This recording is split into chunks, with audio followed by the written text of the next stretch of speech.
Ambassador Sarah stood in the crystalline chamber of the Galactic Council, her human form dwarfed by the towering alien delegates surrounding her.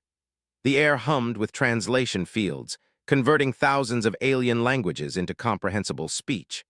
Above her, the massive holographic display showed Earth, a blue marble suspended in the void, labeled with coordinates that would soon become irrelevant. "The motion has been decided," announced Hierarch, his six-armed form draped in ceremonial robes that shifted colors with his emotions. Currently, they pulsed a satisfied orange. "The species known as humans are hereby expelled from the galactic community. All trade agreements, diplomatic relations, and technological exchanges are terminated immediately." The chamber erupted in a cacophony of alien sounds, clicking, buzzing, harmonic resonances that the translators rendered as approval from most species. Sarah noticed the remained silent, their feathered crests low in what she had learned to recognize as disapproval. The delegation's tentacles writhed in barely concealed satisfaction. Sarah activated her personal communicator, knowing this moment would be broadcast across human space. "May I address the council one final time?" His primary eyes focused on her while his secondary set scanned the chamber. "You may speak, but the decision stands. Your species has proven too unpredictable for civilized society." She stepped forward, her boots clicking against the living crystal floor. "Honorable delegates, in the 37 years since humanity joined this community, we have asked for nothing but the chance to prove ourselves. We've shared our art, our music, our literature. We've contributed to scientific endeavors and offered our unique perspectives on countless challenges. And in doing so, you've corrupted 3 separate species with your aggressive ideologies," interrupted Counselor, her serpentine form coiled around her speaking platform. "The now question their caste system. They have begun what they call strikes against their collective consciousness. Even some of our own youth speak of individual rights, a concept that threatens the very foundation of galactic harmony." Sarah's jaw tightened. She had expected this argument. "We shared ideas, not weapons. We offered different ways of thinking, not invasions of worlds." "Your ideas are weapons," declared, his voice resonating through the chamber's acoustics. "Your concept of individual freedom over collective good has spread like a plague. Your literature speaks of rebellion against authority, of questioning established order, of something you call human rights that places the desires of one above the needs of many." The delegate, a being of pure energy contained within a geometric framework, pulsed with agreement. "The humans introduced the concept of civil disobedience to the Rigel colonies. 3 systems now question their sector governors. The stability we've maintained crumbles wherever human philosophy spreads." Sarah looked around the chamber, seeing the fear beneath their righteousness. "You're not expelling us for being aggressive. You're expelling us for being free." "Freedom is chaos," stated the representative, its crystalline form refracting the chamber's light into prismatic patterns. "Order is peace. Your species threatens both." The vote was 847 to 23, with 156 abstentions, continued. "By galactic law, humanity has 7 standard days to remove all presence from council space. Any human vessels, stations, or colonies remaining after this period will be considered hostile and dealt with accordingly." Sarah straightened her diplomatic uniform, her hand unconsciously touching the small pin that bore Earth's flag, a symbol that would soon be meaningless in this part of the galaxy. "And our trade partners, the species who have benefited from our medical technology, our engineering innovations, our agricultural techniques. We'll find alternatives," hissed. "The galaxy survived for millions of years before humans arrived. It will continue long after you're gone." "What of the colonies that requested human advisors for their educational reforms?" Sarah pressed. "The mining operations that use our extraction technology, the medical stations throughout the outer rim that rely on human-developed treatments for quantum flux syndrome. All will be replaced with approved galactic alternatives," stated firmly. "The Council has already voted on emergency measures to redistribute these responsibilities among loyal species." Sarah noticed how quickly they had planned this. This hadn't been a sudden decision, it had been orchestrated. She activated her neural implant, sending a coded message to the human embassy ship in orbit. Captain would need to begin evacuation protocols immediately. "We built those medical stations with our own resources," she said aloud. "We provided the treatments free of charge to any species that needed them. Our agricultural specialists prevented 3 famines in the last decade alone. And in doing so, you created dependency while spreading your toxic ideologies. The representative spoke for the first time, its multiple heads speaking in unison. Your humanitarian aid always came with cultural contamination. You couldn't simply provide assistance. You had to teach our people to question why they needed assistance in the first place. The truth of the matter crystallized in Sarah's mind. Humanity's greatest crime wasn't aggression or expansionism. It was inspiration. They had shown other species that alternatives existed to the rigid hierarchies and collective consciousness that dominated galactic civilization. I see, she said quietly. You're not afraid of what we might do to you. You're afraid of what we've already done to your own people. The chamber fell silent, except for the low hum of the translation fields. Its robes shifted to a deep red anger mixed with something Sarah couldn't identify. Your species has 7 days. Use them wisely. Sarah bowed formally, the gesture learned from the diplomatic protocols she had spent years mastering.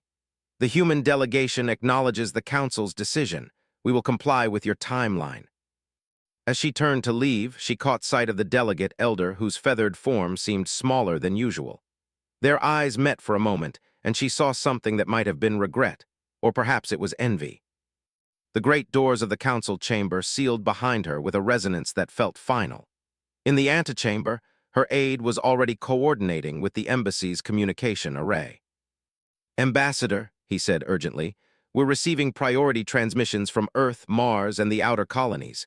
They want to know how to respond." Sarah walked toward the transport pad that would take her back to the embassy ship. "Tell them we're coming home, all of us." "What about the mining rights in the Vega system, the research stations, the diplomatic quarters we've maintained for 3 decades?" She paused at the transport pad, looking back at the towering spire of the Galactic Council building. Somewhere in its crystal structure were rooms where human diplomats had worked tirelessly to build bridges between species, archives containing human contributions to galactic science, and meeting halls where human voices had offered different perspectives on universal challenges. "We take what's ours, we destroy what they can't be trusted with, and we leave nothing behind that they can use against us or anyone else," she said. "Send a message to Fleet Command. Operation Exodus begins now." The transport beam enveloped her, and the last thing she saw of the council chambers was the massive holographic display, where Earth still hung in space, labeled with coordinates that meant nothing anymore. Aboard the embassy ship Endeavor, Captain was already coordinating with the evacuation fleet when Ambassador materialized on the bridge. The ship's corridors buzzed with activity as diplomatic staff gathered classified materials and personal belongings. "Report," Sarah said without preamble. "We have 47 human installations throughout Council space," replied, her fingers dancing across the holographic command interface. 18 research stations, 12 mining operations, 8 agricultural colonies, 7 medical facilities, and 2 deep space monitoring posts. Total population, approximately 2.3 million humans and 800,000 non-human allies who requested extraction. Sarah raised an eyebrow. "Allies?" "Mostly, but also some, and a significant number of who declared independence from their collective consciousness. They're asking for asylum." The ambassador considered this. Taking refugees would be seen as a hostile act, but leaving them behind would condemn them to whatever punishment the council deemed appropriate for their contamination by human ideas. "What's our extraction capacity?" "If we push the emergency protocols and compress living spaces, we can evacuate everyone in 6 days.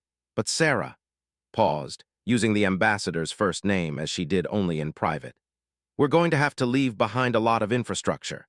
The terraforming equipment on New Geneva, the fusion reactors powering the medical stations, the quantum communication arrays that link the outer colonies. How much of it can they reverse engineer?" "Most of it. Our security protocols assume friendly cooperation, not hostile acquisition. If they want to understand our technology badly enough, they will." Sarah walked to the bridge's main viewport, where the Galactic Council's central station dominated the view. Ships from 100 species docked at its various ports, creating a tapestry of different design philosophies and engineering approaches. Humanity had added their own vessels to that tapestry for 37 years. "Then we make sure they can't use it," she said finally. Begin implementing the scorched earth protocols. His face went pale. Sarah, those protocols were designed for wartime. If we activate the self-destruct sequences on our installations, the Council will interpret it as an act of aggression. Let them. Sarah turned back to face her old friend. They want us gone because we're dangerous to their established order. Let's show them exactly how dangerous we can be when we choose to leave. The bridge crew exchanged glances. They had all signed oaths of service to humanity, but the scorched earth protocols had always been theoretical, a last resort against an enemy invasion, not a tool for diplomatic withdrawal. Ma'am, Lieutenant Hayes spoke up from the communications station, we're receiving a personal message for you. It's from Elder of the delegation. Sarah nodded, put it through to my private office. In the small chamber adjacent to the bridge, Elder's feathered form appeared in holographic projection. This crest was fully lowered, a sign of deep distress. Ambassador began, their voice carrying the melodic quality of their species. I am ashamed of today's proceedings. Many of us voted against the banishment, but we were outnumbered by fear. I understand political realities, Elder. You did what you could. Did we? His large eyes reflected something that might have been tears. Your species has given us so much. The educational reforms in our outer colonies have reduced youth suicide rates by 60%. Your literature has inspired our artists to create works of unprecedented beauty. Your philosophy has helped our people find individual purpose within collective harmony. Sarah waited, sensing there was more. The Council knows that if other species see what you've accomplished, what you've shared, the current power structure will crumble. The hierarchy fears losing control more than they fear stagnation. And what do you fear, Elder? I fear that in driving you away, we condemn ourselves to an eternity of what you call diminished existence. Your species has a concept, settling for less. We never had words for that idea until you shared it with us. Now I understand that it describes our entire civilization. Sarah leaned forward in her chair. Elder, my people are about to do something that the Council will view as hostile. When we leave, we're not going to leave our technology behind for them to study and replicate. Some of your people are going to be hurt by the infrastructure failures that result. His crest lifted slightly. You're going to destroy your installations. Yes. Good. The simple word hung in the air between them. Elder, if we cannot have the courage to stand with you now, we don't deserve to benefit from your gifts after you're gone. Perhaps when the medical stations fail and the agricultural enhancements stop working, some of us will remember what we threw away. Perhaps it will inspire us to find our own courage. The transmission ended, leaving Sarah alone with her thoughts. Outside her viewport, she could see human ships beginning to converge on their positions throughout the system, cargo vessels, research ships, and the sleek forms of their escort fleet. In 6 days, humanity would be gone from this part of the galaxy. But what they left behind would be a question that would haunt the Galactic Council for generations. What did it mean to be truly free? And what were they willing to sacrifice to avoid answering it? Dr. Michael Torres watched the final evacuation ships lift off from New Geneva's spaceport through the reinforced windows of the terraforming facility's control center. The planet's twin suns cast long shadows across the landscape that his team had spent 15 years transforming from a barren rock into a garden world.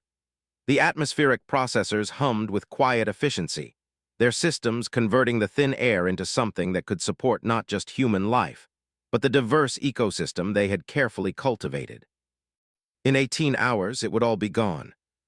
Final confirms all personnel evacuated, reported Dr. Sarah, his chief atmospheric engineer. The refugees are aboard the New Horizon with their neural isolation chambers. The families have been distributed across 3 ships to accommodate their dietary requirements. Torres nodded, his attention split between the evacuation reports and the self-destruct sequence he was preparing to authorize. The terraforming equipment represented 30 years of human innovation atmospheric processors that could work 10 times faster than anything the Galactic Council had developed. Soil enhancement systems that could turn dead Earth into fertile ground in mere months, and weather control satellites that could create stable climate patterns on worlds previously considered uninhabitable. Dr. Torres, came Captain Martinez's voice over the communication system, the Endeavor is requesting final confirmation on the scorched Earth protocols. Are you certain you want to proceed with total destruction? Tors looked around the control center at the displays showing atmospheric composition, soil analysis, and ecosystem development across 12 different climate zones. It was beautiful work, the kind of achievement that should have been shared with the galaxy, not destroyed to prevent its misuse. Confirmed, Captain. Initialize the protocols on my authorization. Sir, Doctor interjected, they have already sent survey teams to 3 of our abandoned agricultural worlds. They're trying to reverse engineer our soil enhancement techniques. If we don't activate the self-destruct sequences, they'll have our biotechnology within months. And then what? Tors asked, though he already knew the answer. They'll patent it, control its distribution, and use it as leverage to keep other species dependent on the Council. Our gift to the galaxy becomes another tool for oppression. Tors entered his authorization code into the control system. Across human space, similar scenes were playing out as researchers, engineers, and colonists prepared to destroy their life's work rather than see it perverted by the very system that had rejected them. On the mining station orbiting 442, Engineer Wei stared at the massive quantum extraction arrays that had revolutionized deep space mining. The technology could extract rare minerals from asteroid cores without damaging the surrounding material, making mining operations safer and more efficient than anything previously developed. The mining consortium had been their biggest client, using human-designed equipment to extract materials from hazardous regions that their own technology couldn't safely access. The bastards voted to expel us, then sent a message asking to negotiate continued mining contracts, muttered to his team as they prepared to evacuate. They want our technology but not our dangerous ideas. His second-in-command, Maria Santos, was uploading the final data purges to the station's computer systems. The funny thing is, they never understood that the technology and the ideas are inseparable. Our mining techniques work because we approach problems differently, think about solutions they'd never consider. Like what? Individual initiative. Every miner on our teams is trained to make independent decisions, to innovate on the job, to question procedures that don't make sense. The crews follow exact protocols handed down from their collective consciousness. They can operate our equipment, but they'll never improve it, never adapt it to new situations, never truly understand why it works. Activated the mining station's self-destruct sequence, watching as the quantum arrays powered down and the safety systems disengaged. In 2 hours, controlled explosions would turn the entire facility into scrap metal and space debris. Then let them try to rebuild it. Maybe they'll learn something in the process. Throughout the galaxy, similar conversations were taking place on medical stations where human doctors had developed treatments for previously incurable diseases, on research facilities where human scientists had made breakthrough discoveries about faster-than-light travel, and on agricultural worlds where human farmers had created sustainable ecosystems that could feed billions. On the medical station orbiting Rigel Prime, Dr. Elizabeth Harper finished uploading the last of the medical data to the evacuation ships. The station's AI systems contained decades of research on quantum flux syndrome, a degenerative disease that affected 17 different species. Human researchers had developed the only effective treatment, freely sharing it with anyone who needed it. The delegation sent another message, her assistant informed her. They're offering to reclassify the medical data as galactic heritage information if we'll leave the research intact. Dr. Harper laughed bitterly. Galactic heritage? They're about to declare our entire species persona grata, but they want to keep our medical discoveries. What should I tell them? Tell them that our medical philosophy is based on treating patients as individuals, not symptoms. The treatments won't work for doctors who see their patients as interchangeable units in a collective. She authorized the final data purge, watching as terabytes of medical research disappeared from the station systems. It was heartbreaking. The deleted files contained treatments that could save millions of lives. But she had seen what happened when human medical techniques were applied without human medical ethics. The medical collective had tried to implement their pain management protocols while maintaining their practice of triaging patients based on social utility scores. The result had been a disaster that took months to resolve. The evacuation fleets moved through space like silver rivers, carrying humanity away from the worlds they had called home for 3 decades.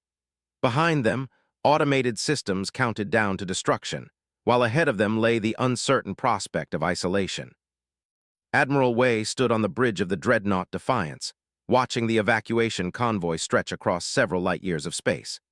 2.5 million humans, plus nearly 1 million aliens who had chosen exile over conformity, were making their way toward the edge of Council space. It was the largest voluntary migration in galactic history.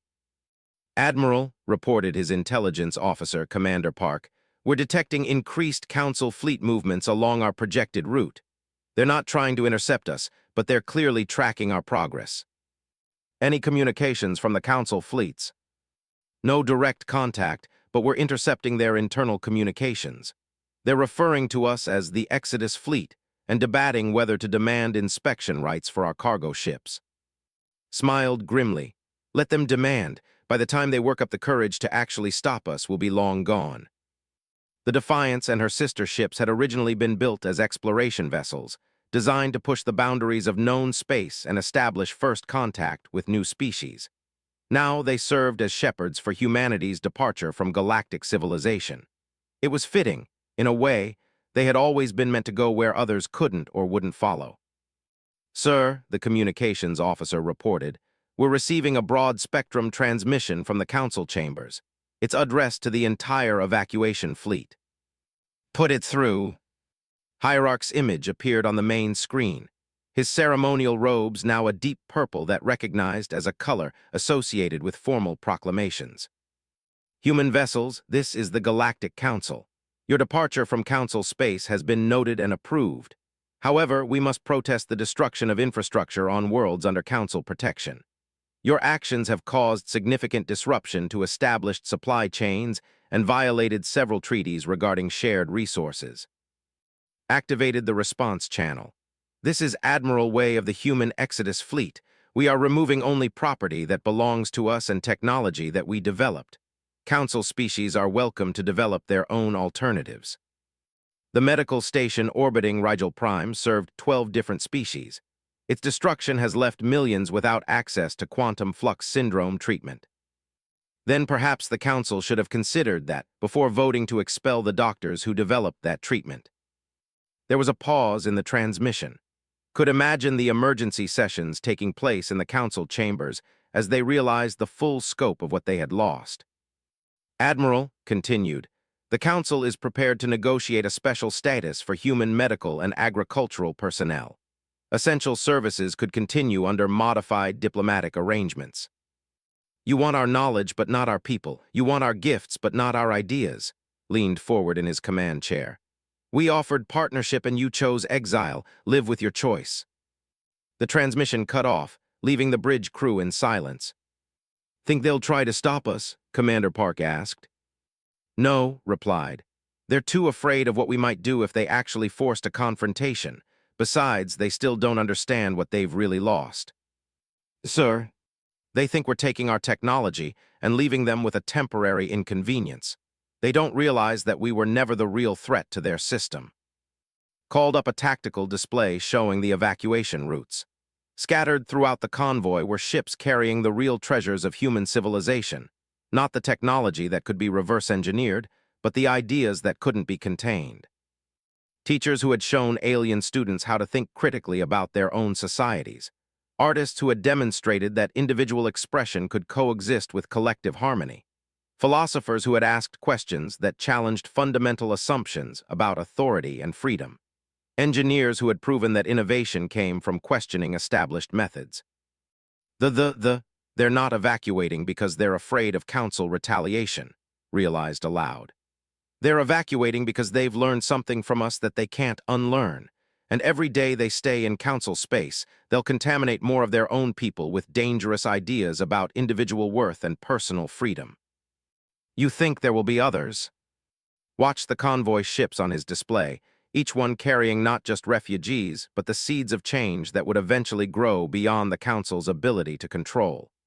"I think we just started a revolution, and the Council doesn't even know it yet." Behind them, the automated destruction of human installations continued on schedule. Research facilities dissolved into component atoms. Mining equipment converted itself into scrap metal. Agricultural centers released bioengineered viruses that would break down all human-introduced crops and return the soil to its original state. But aboard the evacuation ships, thousands of non-human refugees carried something far more dangerous than technology or infrastructure. They carried proof that the Council's way was not the only way, that alternatives existed, and that individual beings could choose their own path.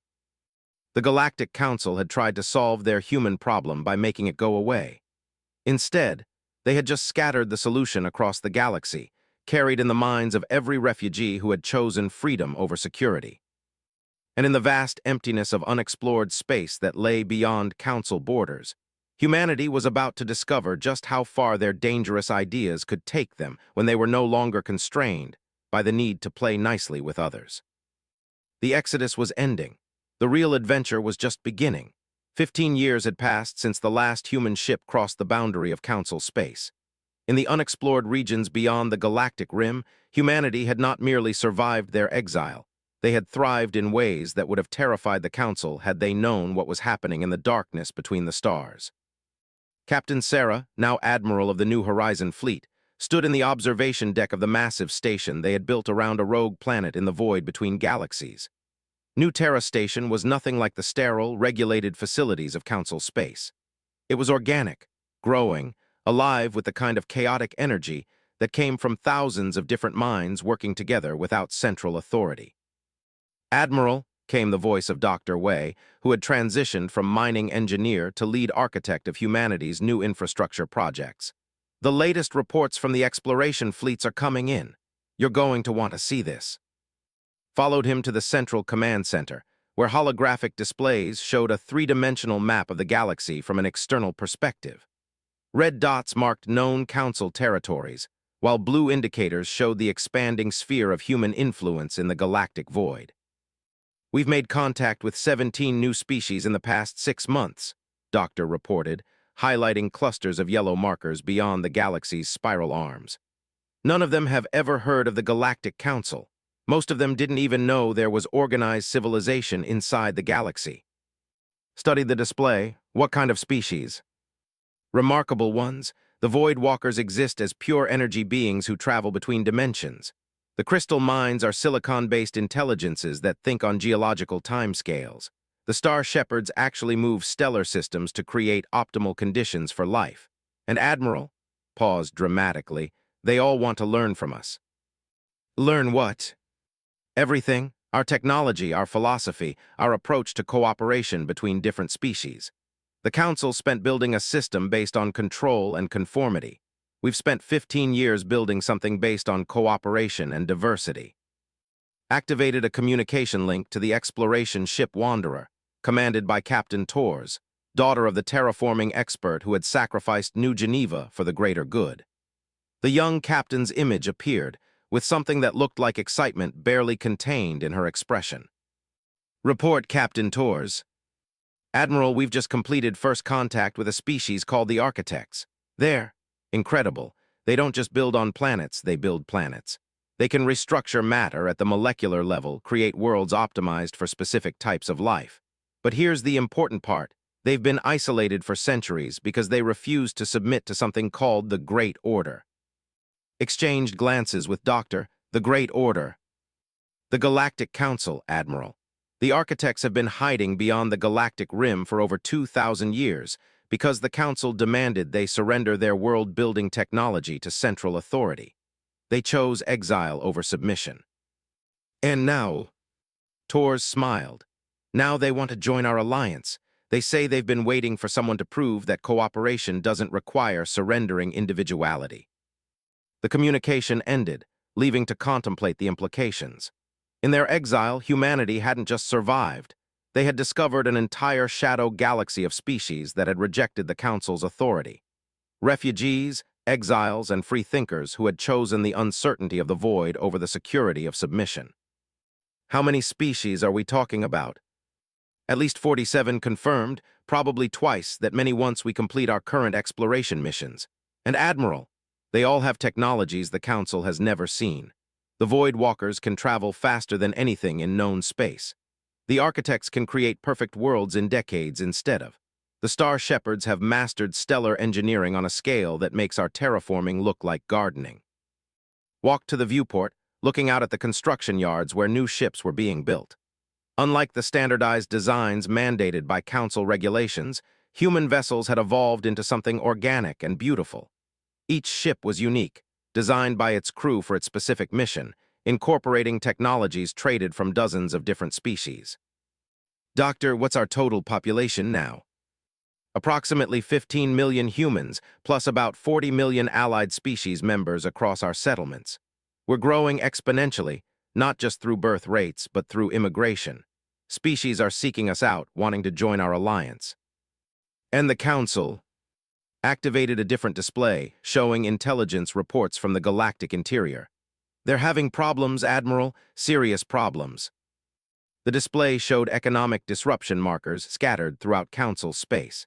Agricultural worlds struggling with soil depletion after their human-designed enhancement systems failed. Mining operations crippled by the loss of human extraction technology. Medical crises as quantum flux syndrome resurged without human-developed treatments. They have declared independence from the Council, reported. 3 of their major colonies refused to implement the new cultural conformity mandates. They're calling it the Human Inspiration Movement. The Civil War.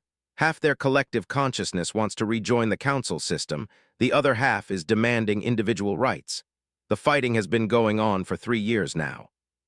Felt a pang of sadness for the species that had tried to stand with humanity, only to face persecution for their courage. But there was something else in the reports that caught her attention. What about the... His expression grew serious.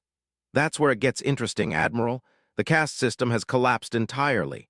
Their society has restructured itself around merit-based achievement rather than genetic predestination. They're calling it the new democracy, and they've sent secret envoys asking to establish communication with our alliance. How secret? Secret enough that they're willing to risk everything to make contact. Admiral, I think they're planning to defect entirely. Considered this. The controlled 17 star systems and had the most advanced communications technology in Council space. If they joined the Human Alliance, it would provide a direct link between the exiled species and those still trapped within Council authority.